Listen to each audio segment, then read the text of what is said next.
All right, we are live. Thank you so much, Hamid, for being here today. Uh, Hi, everyone. This is Joylene Shopkorir, and welcome again to the Research and Life podcast. Today's guest is Hamed Kayode Alabi, an award-winning social entrepreneur, TEDx speaker, author, and founder of the Kayode Alabi Leadership and Career Initiative.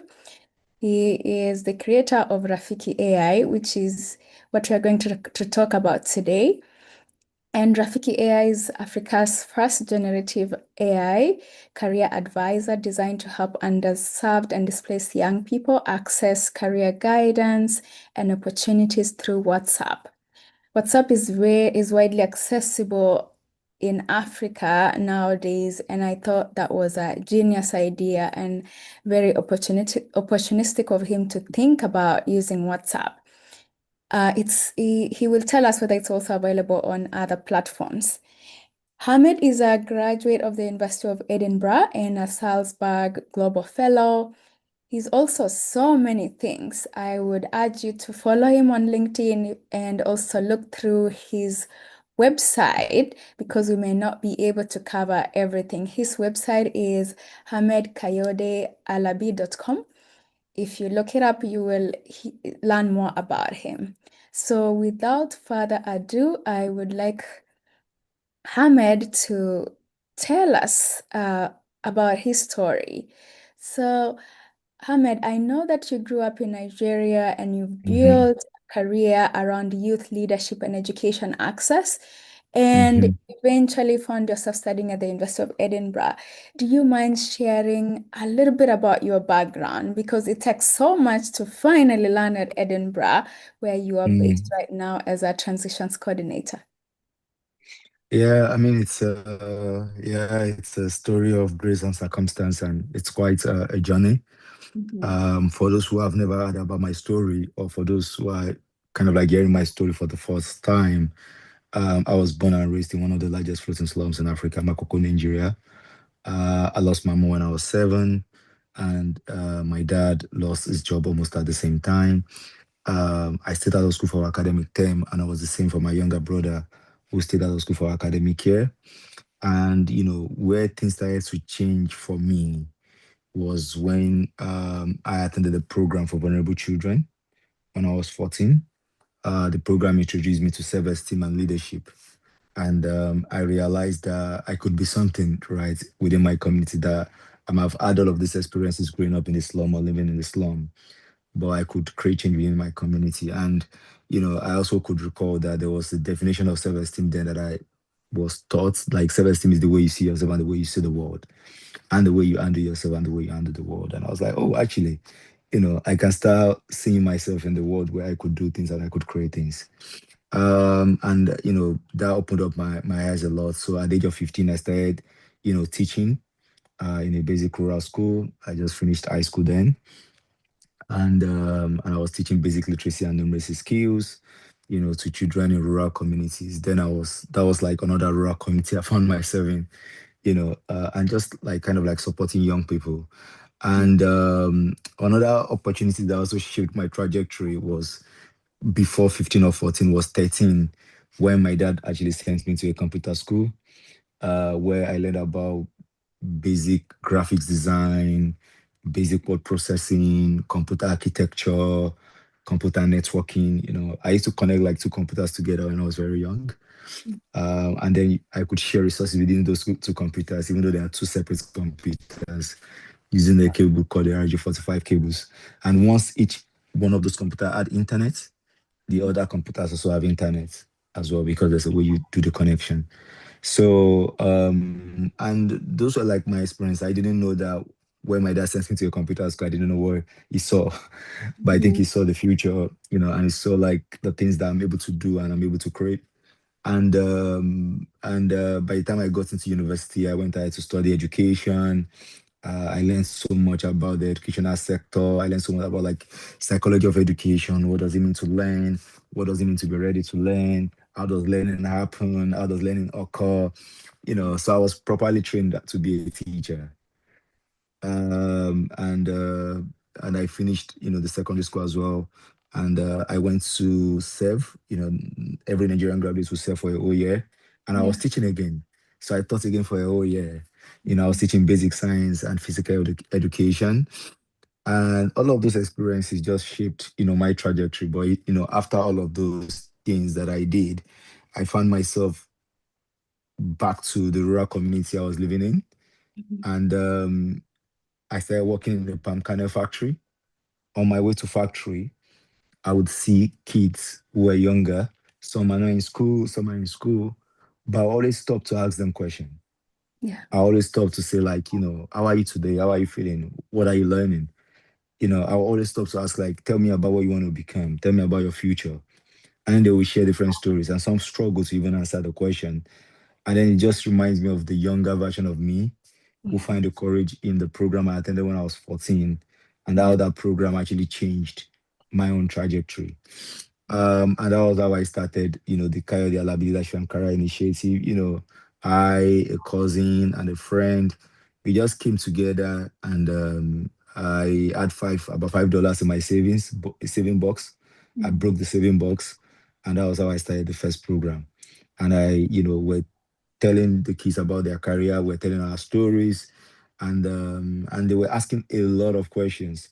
And those questions, the curiosity of the students, is what led me to build a model then. So I designed a career model. I didn't know, I just went ahead to watch a lot of videos and everything, and I designed a career model called the interest, strength, limitation, and purpose model. It Mhm. has series of questions, where we ask the kids, what are you good at? What do other people tell you you're good at? What is holding you back? And Mhm. then those series of questions is what we started using to, like, provide career advice and career guidance, for the last like 8 years. Yeah. So, and it was those model that led to Rafiki AI, for example. But how did the MasterCard Foundation Scholars Program came to be? So along that journey, even before Rafiki ever, Yeah. I was looking forward to do my master's. I wanted to, like, ground myself in what I was doing. I wanted to, like, enhance my knowledge in research and all those kind of work. So I saw that the Mastercard Foundation Scholars Program was out, and then I decided to apply, sharing my own story and my own experiences. And I decided to apply for Africa International Development, which gives me that interdisciplinary experience and knowledge about the continent in itself, about the problem I was trying to solve, and to just, like, ground myself in the idea of research. It was actually mainly research, like, something to expand my horizons, something to, like, think deeply about, the work I was doing. How do I do it in a more grounding way? I would say more grounding way. Yeah. How do I challenge even my own thinking, and how do I enhance my own thinking as well? And that was how I applied, and then I found myself in Edinburgh. Obviously, I got other scholarship during that process as well. I got, like, other two scholarships as well. But I chose the Mastercard Foundation Scholars Program because of the, nature of support that it has. And now I get to work with the program myself, Yeah. to continue to support, like, scholars as well, who come to study to transition into work. So I would say that, every part of my work is connected to each other. It's yeah, and for me, it's like, how do I continue to think? How do I continue to build solution? And how Mhm. do I continue to create for the African continent? I feel like the continent lives in me, and no matter where I stay, no matter where I am, I try to find ways to, like, enhance the continent, whether connecting people to resources, whether connecting to people to opportunities, whether finding a way to build product that respond to something in the world, or that responds to the problem that many young people are facing on the continent. I just like to create and build. And sometimes if location enhances that opportunity to build, Yeah. then, I would take those opportunities to make that happen. So I think I'll probably stop there. I don't know if I've kind of, like, answered your question. You have. Thank you for expounding on it and really addressing your past, present, and the future. Yeah.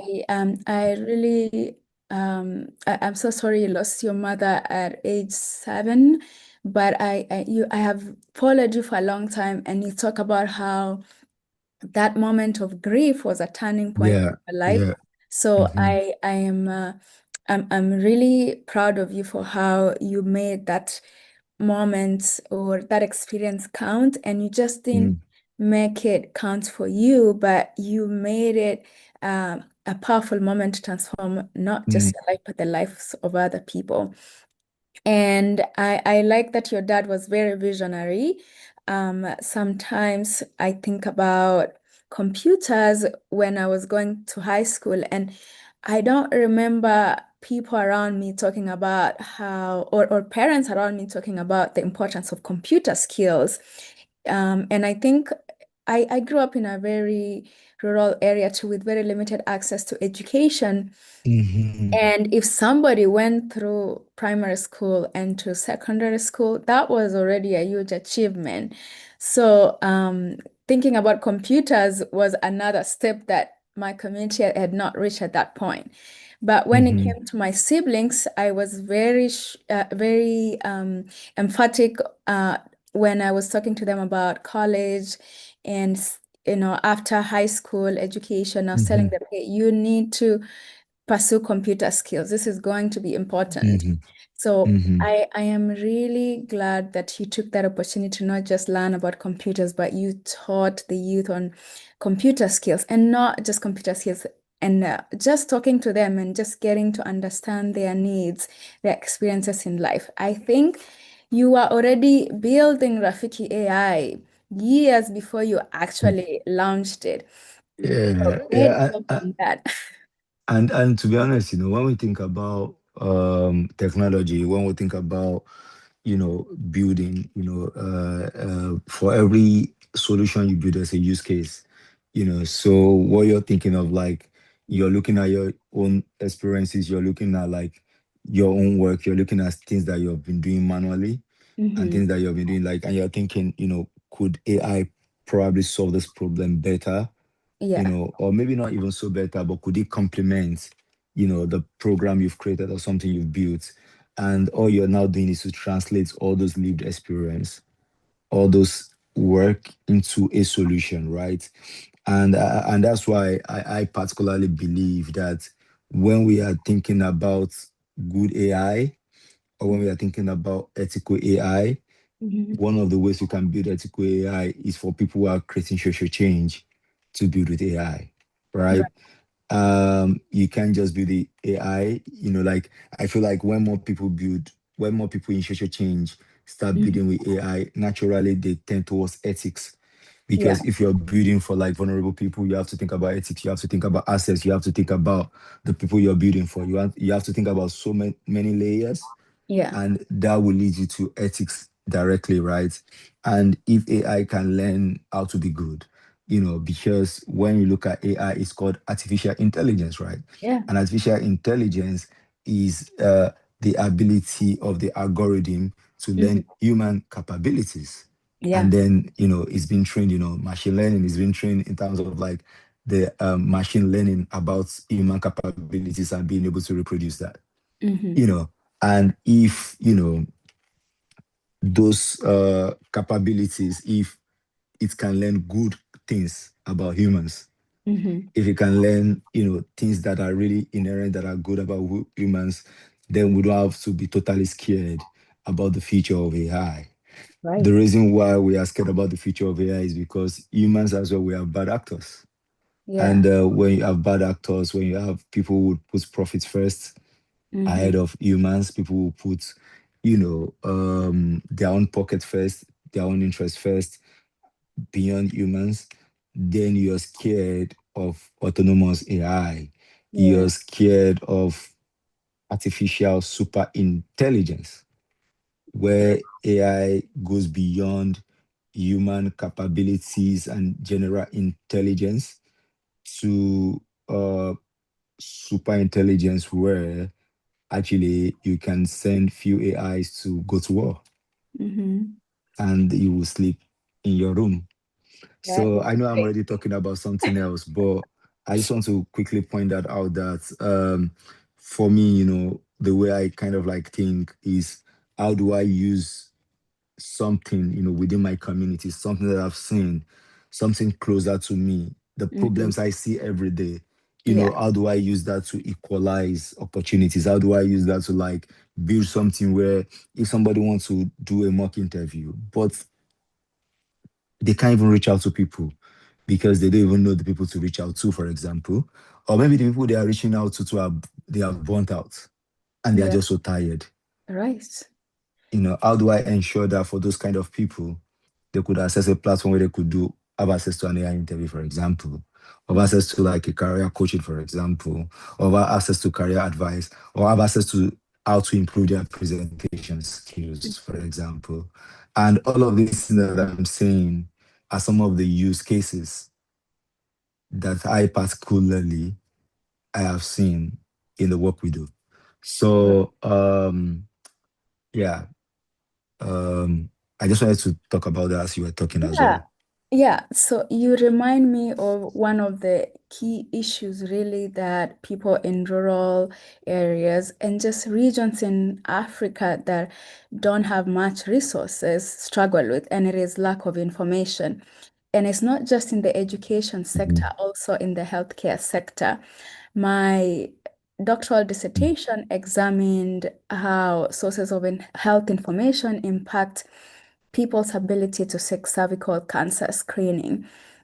And to my surprise, there were still people that didn't know or had never heard about cervical cancer in their entire life.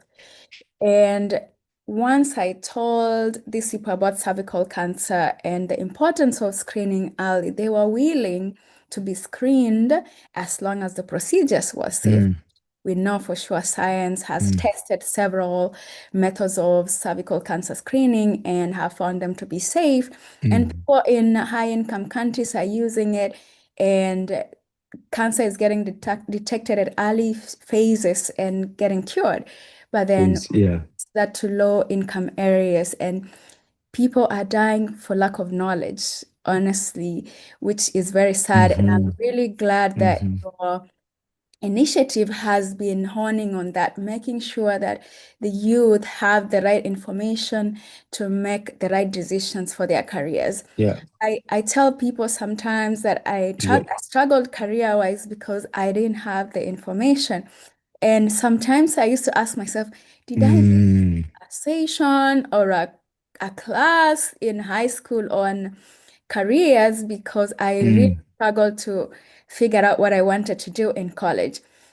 I know I missed a few first days mm, of high school intake because of school fees issues here and there. mm, But mm, along mm, those 4 years, there should have been some information that should have made it possible for me to quickly know what I wanted to do in college, mm, at least by the third mm, year of high school. So mm, that's why for me, I really want young people to get information on education and what they can really do with mm. their lives. I like that your initiative is focused on people's strengths, their limitations, their interests, and purpose. Purpose is really the huge thing that young people need to know and need to pursue, because you can have a really good career, but there are moments where you're gonna think of giving up because of Mhm, whatever circumstances. But mm, when you think of why you are mm, doing this, that's what's gonna keep you mm, um, going. So mm, I am really glad of that the model you're using includes purpose. Yeah, so AI, like you mentioned, there's so much potential. But I really want to know how you started Rafiki AI. I know for some of us, AI, we started paying attention to AI about 2 years ago or less. But at what point did you say, okay, this is mm. going to be a game changer in my initiative? Yeah, so Rafiki has had a lot of evolution. Like I would say that the first form of evolution was actually coming up with the model in itself in Mhm. 2017 without knowing about any form of AI. And Um, this was just my mind working, right? And it was me coming up with the model and even writing it in a book then. But the book was later published in 2023 called Career Wisdom. mhm, It was a book I wrote to the board member, and we published the model in the book. mhm, And we've written that model there. But and it was just my own mind. Mm-hmm. thinking of if we combine one plus one together, two plus two, three plus three of these things, Mm-hmm. how do we match somebody interest, Yeah. something that they enjoy doing, and Mm-hmm. how do you match it with their strength, which is something of what they can do and the Yeah. capabilities they have. Yeah. Because strength is what you already have within, right? Your own Right. capabilities already. Interest is what entices you, Mm-hmm. right? And then limitation is what is hindering you from furthering that interest or for further developing the strength. Mm-hmm. And Mm-hmm. then the purpose is like, then how do you use all of this to change the world Right. or to change your surroundings and to change your community? Mm-hmm. That was the idea around the model then. Wow. And that was how we were supporting kids then to identify their paths, Mm-hmm. whether that's one-to-one mentoring or whether that is group mentoring. So that was there. So that was even a form of technology without technology in itself, Wow. right? Yeah. And then I went ahead, again, my curiosity keeps taking me somewhere that I do not know. Mm-hmm. And then I pitched in a competition for a product called careerbox.ng, Mm-hmm. because I remember then that there was a lot of people who were reaching out to me for mentorship. And Yeah. even me myself, I'm still growing. I was Mm-hmm. just like a 24-year-old, so, I also need support. But a lot Yeah. of people, based on what I was sharing, based on the things that I know, a lot of Mm-hmm. people were chatting with me on WhatsApp, and then I was giving advice on WhatsApp. Then I was thinking of like, what if I create a chat bot mentoring exactly on WhatsApp that does what I do Wow. for unemployed young people to Excellent. access work? And that was what betcareerbox.ng Mm-hmm. then. So I went to pitch for, about $10,000 grants as of then. Mm-hmm. But then unfortunately, I didn't win. So that idea died a natural death. Careerbox.ng. I wanted to build a chatbot mentoring then, Mm-hmm. right? I didn't even know that AI could power that. Then I went through another form of like, okay, let me do career appliance. Mm-hmm. So I got a number, we registered the number, we placed the number on WhatsApp, and we're asking young people to call that number to get career advice directly from an apply. Yeah. But as of that one, we barely received any calls. Wow. So that also died another natural death. And Mm-hmm. then I published the career wisdom book with the model. And Mm-hmm. then the impact was like growing, people were reading it. And if somebody came to me that every young person needs to have this book in their hands then, because we had the model in the book, we were sharing stories, we were sharing tips, and there were workshops at the end of each chapters. Interesting. Like a worksheet rather at the end of Worksheet, each yeah. chapters, yeah, for people to work on. So when Gen AI came to be, and Mm-hmm. when there was a lot of buzz around ChatGPT, cloud, and everything, Mm-hmm. my brain was just thinking differently. Mm-hmm. When I started using it, I'm like, "Hmm, could I build something with this? Yeah. Could I create something with this that does career support and career advice?" And I started thinking, and I'm Mm-hmm. like, can I make it natural? Can I make it generative? Can I Mm-hmm. make it, So I started thinking, and all of a sudden I started writing them down. I started pitching them in places. I started like putting them on things, even though they were not clear. Yeah. Right. So I applied for like a couple of things that I didn't even get in, but I was just like developing the idea, and until I applied for um One Young World Summit as an Yeah. Impact AI scholar in Montreal. Mm-hmm. And that was how I got like this One Young World Impact AI scholar by Brandtech Group.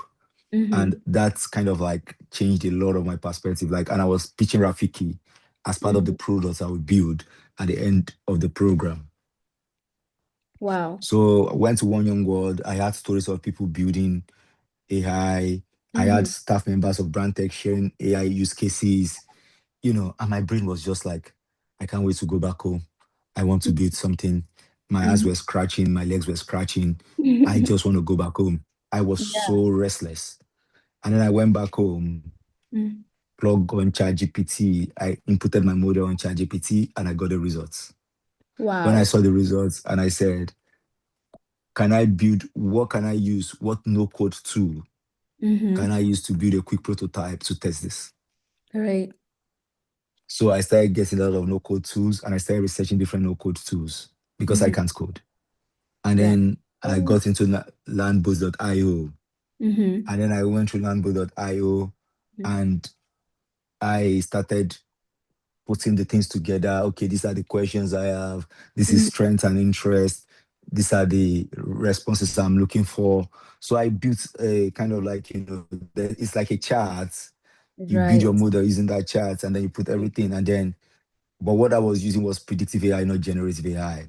So for Oh. example, when you go to your bank app, you say press yes, it gives you a response. Press no, it Mm-hmm. gives you a response. Those were already predicted because Okay. they know if you press yes, this is what it gives you. If you press Mm-hmm. no, that's the kind of responses it gives you. Right. So I was using predictive, which means I've given the question, I've Mm. given the answer, but the answers are not natural because Right. I've given it. And then I tested that on WhatsApp myself. Wow. And when I saw that working, I'm like, this is my first prototype. Mm-hmm. There is something here. So, and then I was like, no, I went back again to ChatGPT. It's not generative, it's not, and like you need to connect to webhook. So Mm-hmm. I'm like, I even booked a call with Lambo.io staff to understand Yeah. how I could connect to webhook and how I could do the coding.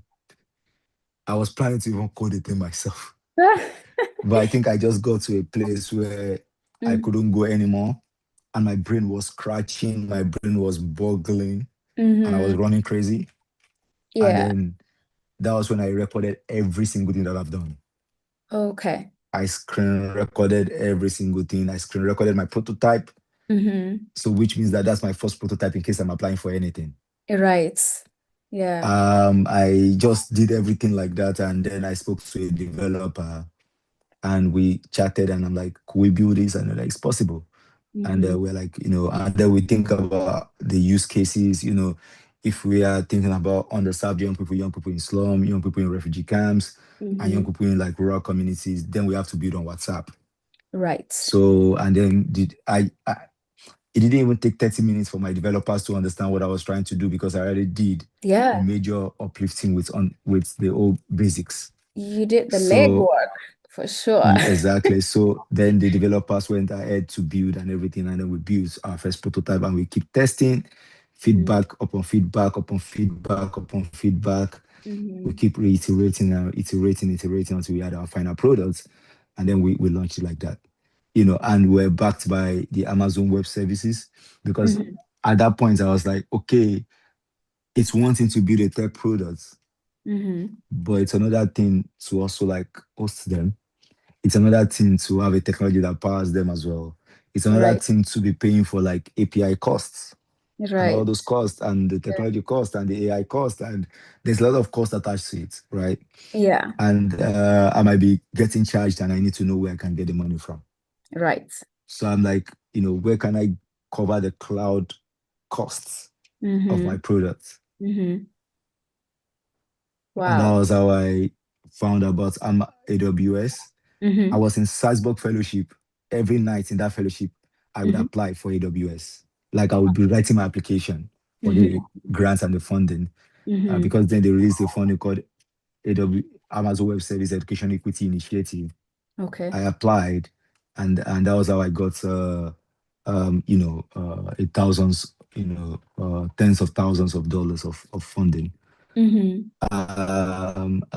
of cloud capital, and I was able to now Congratulations. power Rafiki on it as well. Right. Yeah. So I powered Rafiki on it, and Mm-hmm. then we launched. And then in 3 days we had about 1,200 users. It exchanged Wow. over 10,000 messages Mm-hmm. from over 16 countries.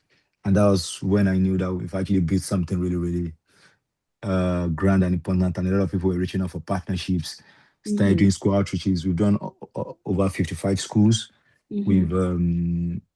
We've trained about 27 school leaders. We've trained about how many teachers? 27 school leaders who have, supported about 70 teachers, Mm-hmm. who are now using Rafiki AI, the WhatsApp version in their classroom. So it has now grown to have exchanged over 100,000 messages now. It has reached over 12,000 users, currently over 60 countries, obviously 97% of them in Nigeria, 2% from Africa, and 1% from the rest of the world. And we are growing, we've built another version, and we are building a new set of versions as well. Mm-hmm. As we continue to see the problem, as we continue to scale, as we continue to think about sustainability of the platform, there has been different iteration already happening. So we are currently building our third iteration at the moment. Uh, Yeah. so there's a lot happening. But Mm-hmm. that's the journey in brief. Oh, it's that is an inspirational journey for sure. I have had a lot of things that didn't work and then a lot of things that worked.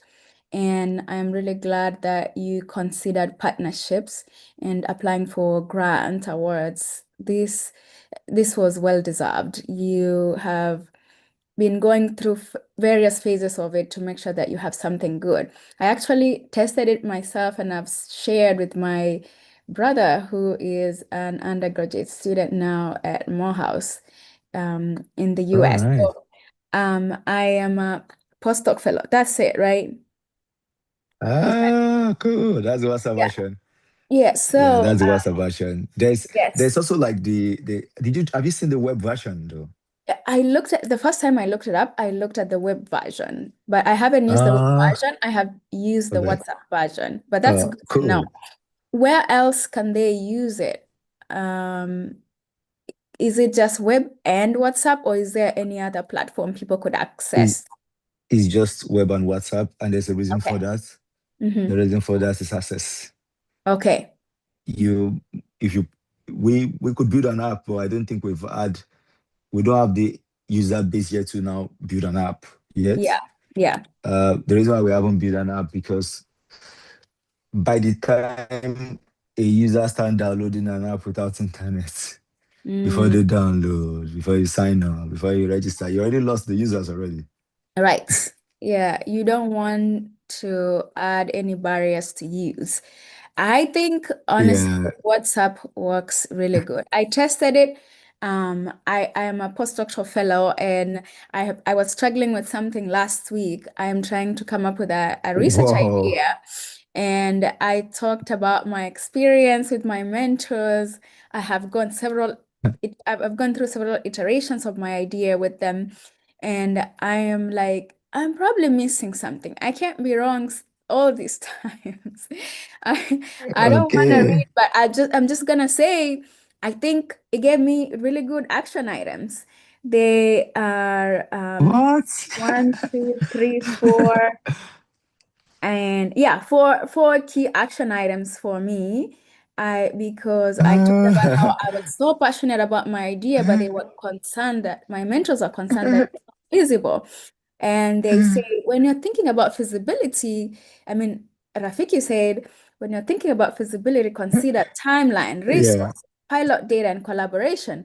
I was like, oh, I only Wow. always thought about feasibility in terms of the resources that I had in terms of technology, funding, and personnel.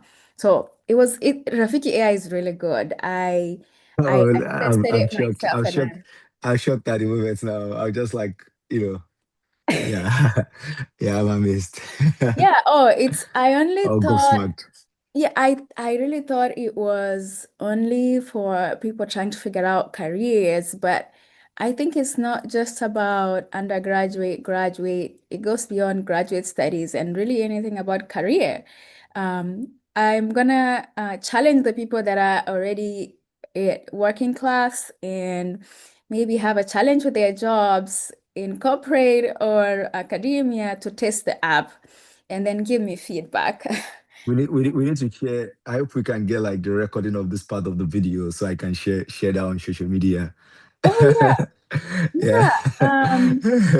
We You need to know, like say like, okay, guys, we know we've been promoting this for like students and graduates and but yeah. because I think one of the things about ISLP is Mhm. that the ISLP model work for any level. Like Mm-hmm. we might have beat it in a way that even younger generation can understand. But like anybody at any level struggling with anything, it Mm-hmm. chats with you. That's the beauty of the WhatsApp version. Yeah. It's always my favorite, right? I know we build the big web app one, Mm-hmm. which is more like direct to the point, upload your CV, Mm-hmm. get further advice and everything, and it uses both analytics and generative AI there. But the Mm-hmm. WhatsApp version feels like very personal connection, Oh. and there's back and forth there, Mm-hmm. which is why, and it's guided by that ISLP kind of That thing. makes So I'm glad you had a good experience. Mm-hmm. Could you briefly talk about what ISOP is, just for people that are Uh, not familiar? so ISLP is I is interest, S Mm-hmm. is strength, Mm-hmm. L is limitation, and P Mm-hmm. is purpose. Mm-hmm. So Rafiki was trained based on these four models, and it's published already in our like book Career Wisdom. So it's how like it guides your conversation to then provide an advice for you. So it's not just like providing advice like oh from the brain. So it's been trained based on that model. So the memory at which it interacts thinks Mm-hmm. about ISLP. So ISLP is like the brain box that Mm-hmm. guides all the conversation. That makes sense because when I asked the question, it told me to get started, I'd love to know a bit about your current career situation. What are you currently doing and what do you hope to achieve?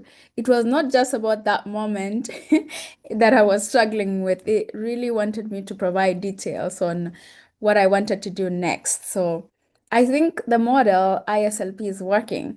Sorry, I initially thought you said ISOP. So No, so I it's get it now. ISLP. So it's ISL and Mhm. P. Okay. L for lollipop. Mhm. L for lollipop. I like that. Okay, so for someone that is hearing about Rafiki AI for the first time, what exactly Yeah. um, is it going to help them do and what will it not do? What it's going to help them do is provide any form of career guidance or advice. Hmm. So any kind of career guidance or advice you have, you want to prepare for a presentation, you're scared, Rafiki helps, one of our students in secondary school Hmm. was going for a presentation, do not have any family member to support them. Yeah. They were able to get a phone from like one of their family members, and then Hmm. they used Rafiki there to figure that out. You are thinking about maths and you're like, I struggle with maths. Are there any ways to like learn maths better? Hmm. You could go to Rafiki, I'm struggling with my reading pattern, like anything that just connect with like career, personal, professional development, you know, it does it, Oh, I'm applying for a job, or I want to prepare for my the job interview, it does, from the mundane career stuff, the basic Hmm. ones that kids in secondary school would ask about, Hmm. like, okay, I don't know what I want to be in the future. There's this. It provides all of those guidance. So it's like from the basics to like even the highest level of career support you need, it Yeah. moves around those range, right? So anything that has to do with career advice, career guidance, career support, even from like even scholarships, right? From like Hmm. thinking about your story, from like writing your story, guidance around that, any kind of thing like that. But it's Yeah. it's all career encompassing, right? And Hmm. what it does not do is like it wouldn't provide a football score, Mm. right? So, what's the football score for today? You know, maybe rather it might reroute that conversation to like, are you interested in football instead in terms of career? Okay, okay. They should be, So how do I speak to my girlfriend and all of those things, So it wouldn't do things like general, because again, we have general purpose technology. yeah. ChatGPT is a general purpose technology. Cloud is a general purpose technology. Rafiki, it's more of narrow. So it's more Hmm. of specific AI technology, like specific purpose technology. So it's specifically for career, even though the career is general, Yeah. but it still like supports career in that way. Hmm. So it's used in career education, kind of like that industry. Mm-hmm. So and that's what they call like narrow AI, where AI is very good at a particular area and sector, and you train a model on a Yeah, particular bigger industry that actually still cuts across everything, does general career. So that's what Rafiki does basically. yeah. That's really cool. I am glad our audience can now understand that they cannot use Rafiki AI for any other thing. This is just career advice, which is it's good because sometimes ChatGPT can give you everything you want, but also since it's not trained specifically to provide career advice, I would say try Rafiki AI because it is trained to specifically do that. Um, so s- what do you tell young people about Rafiki AI versus career counselors? How can Mhm. they leverage the two so that they are not missing that human touch, but also Mhm. benefiting from the technology that Rafiki AI has? I think the first thing is that I think career counselors are important. I think we will not totally replace them, and I Mm-hmm. don't think we should replace them Mm, because I still do career counseling. I still have calls. As somebody who works in career and transitions. mhm. So the human touch, you can't take away motivation, you can't take away encouragement, you can't take away that share of emotion, right? Obviously, there's a lot of training going on about AI being able to feel emotion, but still there's something about human beings and seeing them and having that connection and crying together. Would you cry with Yeah. AI? I doubt not. Right. So I think there's something important around that. And but the question is also like how many career counselors do we have? The question is how many career counselors do we even have in school? In fact, the data currently shows that 90% of Nigerians would go through any form of education without interacting with a counselor. Wow. I think it's the same Exactly. uh, across Africa. In If you across were, South Africa, I mean, African continent. exactly. So, Yeah. so what we can now do is that how can we make educators in school co-counselors instead? Mm-hmm. So Rafiki becomes that co-counselor, so it's integrated within their own system. So it's like Rafiki, you use Rafiki to ask the question as the teacher because you don't have a counseling background, and Mm-hmm. then you talk to the student, and then you do shared guidance, Yes. and then you communicate together so then you don't lose that human connection and human touch. And we've Mm-hmm. seen that happen already where teachers are using that in their classroom, right? Mm-hmm. To use Rafiki as a kind of like co-counselor, as a Yeah. kind of like helping, students identify where their struggles are, helping Mm-hmm. students identify where, their own personal plan, different kind of like areas of interest there. So that's co-counseling there. Yeah. We've had our educators who kind of like use Rafiki side by side to Mm-hmm. provide career guidance to students when we do career outreaches. So when we do career outreaches now, Mm-hmm. we use Rafiki as a co-counselor. Yeah. Okay. And then we ask students to cluster, sit around, give Mm-hmm. them different tabs and phones, and they then do their checks and everything, and then they interact with it. And Mm-hmm. uh, and then the teacher asks question, and then they go back and forth like that, and then they Okay. learn. And that's like your first step to like prompting, right? That's your first step to like learning prompting. That's your first step to AI literacy. So Mm-hmm. naturally, we even do AI literacy without doing it Yeah. Yeah. because it becomes natural. So I think counseling is important, but also what happens after counseling? Follow up. Would you go to your counselor every day? Mm-hmm. Mm-hmm. That's not What possible. happen? What also happens about safety? Mm-hmm. What if you're not safe with your counselor? Mm-hmm. There was something we observed when we started using Rafiki in like schools Yeah. and when we trained teachers, and they were like some of the kids came back to Mm. say that they trusted Rafiki better than talking to somebody, the girls. Wow. Interesting. They're, they're like, it's better than going to like a male counselor and share things with them Yeah. without Yeah. trusting them. So I was like, Mm-hmm. I didn't see that.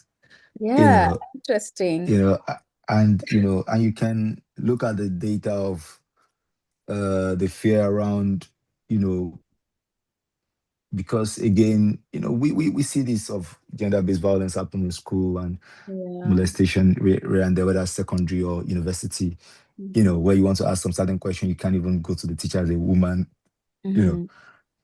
But then, if an AI can help you answer that question, it gives you a bit of confidence in between. Yeah. Again, we haven't, we don't have the data to back it up yet, so I can't claim anything yet. Yeah. But then I'm already seeing. Sorry, I started playing with something here. I'm already seeing the correlation there, Yeah.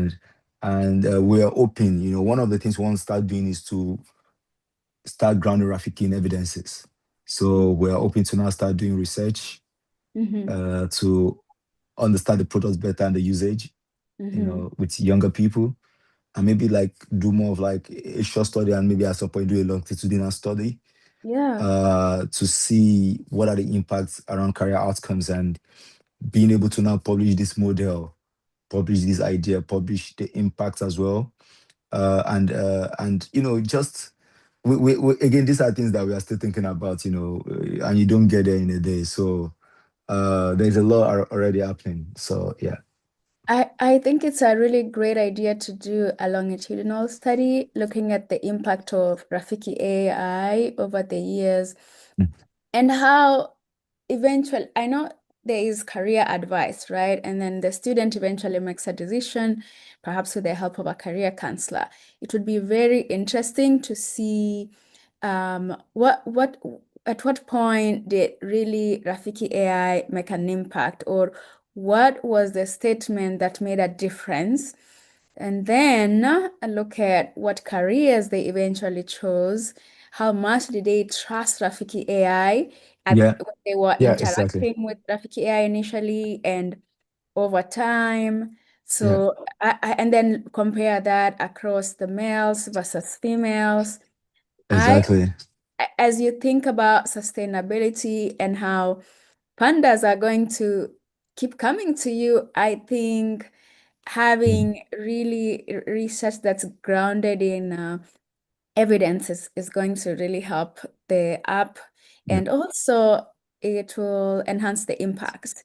When people see the exactly. data, it makes the app more credible. I mean, not the app, but the like the this AI model. So Yeah. really, I'm really glad you guys are thinking about that. As a researcher myself, I have really seen how much data influences decisions. Who knows, Mhm. someday Nigeria may want to consider this in their education system. They will ask you about the data, they will ask you about how your findings are supported in the literature. So, great job thinking ahead. Um, So I'm just showing off, I can't also do it alone. So there are other people who are also involved. So hopefully we get to that point. It's still brick by brick. mhm. I like to take things step by step and learn along the journey. So Yeah. let's see how it goes.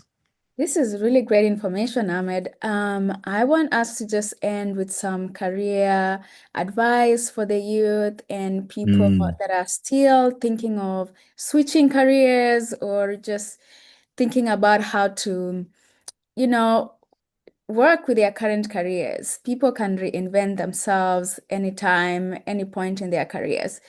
What do you think people should do in terms of when they experience rejection, uncertainty along their career? mm, Uh, mm. what is the one thing you want people to do? Um, I think they should focus on plurality, exploring their being to the fullest. Hmm. I think we don't explore who we are to the fullest. Hmm. I think most of the time we think we are our job, Hmm. but we are multiple other things, Right. right? And we like to be like our job is who we are. And Mm. then when we lose it, or oh, this opportunity that I'm applying for is everything about me, Hmm. and this opportunity is everything about me. It's either this thing or nothing. right? And then when we lose it, we then start losing ourselves, right? Because we've tied who we are Mm-hmm. to a job. To a We've job. tied who we are to an application. Mm-hmm. Whereas who we are can be something greater than that. Yeah. And that could be a purpose that can be delivered or that can be expressed through multiple ways of being. So Right. it's understanding what are the multiple ways of things I can do, Mm-hmm. right? Mm-hmm. And that doesn't mean that you shouldn't focus on an area, Mm-hmm. but focus on an area. Health, medicine, health is a core, Mm-hmm. but there are multiple ways to health. Right. Yeah. Research, Mm-hmm. going on the feed itself, creating content around it, Yeah. especially looking at that we are now in the 21st century. So Mm-hmm. you're thinking, what are the multiple ways of expression and being? So that when you lose one version of that, you don't lose the other version, and there's another way of expression. Mm-hmm. So that's why I'm like, that I'm not in a job, doesn't mean I'm not working, Mm-hmm. Yeah. Yeah. right? It doesn't mean I'm not working, right? It doesn't mean I'm not expressing myself through other ways or other means, Mm-hmm. you know. So being able to be a being able to have a plurality of talents, Mm-hmm. plurality of talents, plurality of experiences. I think it can help people like get ahead so that when you're rejected, you're not affected, right? So because there is something that precedes rejection is being. Mm-hmm. Wow. Once your being, once your being go before you, then Mm-hmm. rejection has nothing to do with you Right. because your being is now greater than the rejection. Mm-hmm. That your being becomes how you then change the world, how you respond to the world. Right. Yeah. So, That's. for example, Mm-hmm. there are many opportunities that I've gotten Mm-hmm. without application, Right. and they came because of who I am as a person. Mm-hmm. Obviously, when you look at it from a multi-dimensional perspective, there might be other things you know, that are also like considered, right? We Yeah. can't say it from a unidimensional perspective. Mm-hmm. But then, there's something about being. There's Yeah. something about being able to tell your own story, being able to create your own impact, being able to build your own products, being able to do poetry, being able to express yourself in different ways of who you are. And that being in itself, that showing up, that creation, then creates the pathway for the opportunities you get. Yeah. I can tell you, like recently, there are things that are coming my way. These are things I used to pray for many, many years ago. Mm-hmm. And I see other people getting them. And I pray, like, God, when will mine come? Or when will they ever come? Mm-hmm. And without lobbying, they just happens to me and they Wow. come my way, right? And then you don't wonder, like, how did that happen? How did somebody mention you in the room where you're not? How did Mm-hmm. somebody go on and tell your story where you're not? And that's what being is, right? Right. So ensure your being Mm-hmm. goes before you. Yeah. Ensure your being precedes any form of rejection. Ensure Mm-hmm. your being is greater than any form of rejection that you can receive. So once you are able to understand that being, you're able to understand who you are, you're able to understand your purpose, rejection has no hold of you. What you're Right. just doing is that you're just auditioning. Right. Whenever you're applying, you're just auditioning, you're building your muscles, you're building your system, you're learning new ways of doing things. And you're also like facing a system as well that Mm-hmm. might be rejecting you, not because you aren't good, but Mm-hmm. because you're fighting against a particular system. Yeah. Yeah. And you need to now find another way of responding to that system in a way that it's unique and different. And Mm-hmm. that's where your being start growing before you. Right. Yeah. So, like when I gave the Being Edible Award speech, I didn't even know it would go viral. For example, I wasn't expecting anything to go viral. That Mm-hmm. was my being Yeah. working. That Mm-hmm. was me just doing my own thing. And all of a sudden, that being then transforms something and leads to something and creates a movement and give other people courage. Like the video has been watched by like 4 million people. That's not me. Wow. Mm, that's been there, that's been happening, and features here and there, awards here and there, mm, awards that I was considered for that I didn't win, I won them mhm. after Yeah, awards, yeah. featured by like the National Orientation Agency in Nigeria, Nigerian of the Week, African of the Month, this one, that one. Mm-hmm. Again, so that's why we need to focus on who we are and our being. And Yeah. one day, the world will stop for us to, the world will just like pause and just, and just admire the beauty we carry within and the Mm-hmm. power and the things we've created, and the world will just stop for you. And to be honest, like I particularly don't think the world has stopped for me yet, because I'm still building, I'm still learning, I'm Yeah. still becoming, and I'm still Yep. creating. So I think people need to move away from the idea of when opportunities doesn't come, their life has ended or Yeah. something has come to an end, and everything, because there's much more Yeah. than those rejections. So I would suggest that people should focus on their being and Mm-hmm. finding multiple ways to even express who they are, because Yeah. sometimes there's so many things within ourselves that we've not even expressed at all. Yeah. Wow. That is a really good place to end. Um, I am very inspired m myself. I feel like I have read your post on being, and I read your post on being your the speech that you gave for the Being Edinburgh Award. You shared a lot of it in LinkedIn, and I read. But I like the idea of plurality. Like you are not just one thing. Your purpose could be centered along one thing, but can be expressed in several ways. And I like that you have really built and like your path in a way that not that people can recognize online, offline, think about you. I think you've really networked effortlessly just by being yourself. And when I think about AI and education, you are one of the first people that pop in my mind because you have a product, Rafiki AI, and then beyond having a product, you talk about it. You have a website. You are always invited to speaking engagements, and when you go, you just talk about some of the things you have mentioned in the past, but then find a way to bring it out in a new way. So thank you for inspiring all of us to just be and not just be one thing, but multiple things. I think that's a huge takeaway for me.